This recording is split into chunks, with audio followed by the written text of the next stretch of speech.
আজ মকর সংক্রান্তি, সাগরের মোহনায় অগণিত মানুষের পুণ্য স্নান। কিন্তু এই পুণ্যভূমি আজ আর শুধু দুর্গম দ্বীপ নয়, বাংলার আত্মমর্যাদার প্রতীক। মাননীয় মুখ্যমন্ত্রী মমতা বন্দ্যোপাধ্যায়ের নেতৃত্বে পশ্চিমবঙ্গ সরকারের প্রচেষ্টায় আজ গঙ্গাসাগর মেলা আরও বেশি জমজমাট। তীর্থযাত্রী কর তুলে দেওয়া থেকে শুরু করে 5 লক্ষ টাকার বীমা, পুণ্যার্থীদের জন্য আজ পরিষেবার ডালি সাজিয়েছে বাংলা।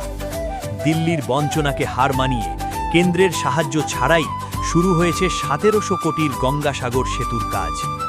দিল্লি কুম্ভমেলাকে গুরুত্ব দিলেও বাংলার এই মহাতীর্থকে বারবার উপেক্ষা করেছে, কিন্তু বঞ্চনা করে বাংলাকে থামানো যায়নি। নিজেদের ক্ষমতায় গঙ্গাসাগরকে আন্তর্জাতিক মানচিত্রে তুলে ধরছেন আমাদের দিদি। মোক্ষধাম আজ আধুনিকতায় ভাস্বর, কারণ বাংলা লড়তে জানে, বাংলা জিততে জানে। যতই করো হামলা, আবার জিতবে বাংলা।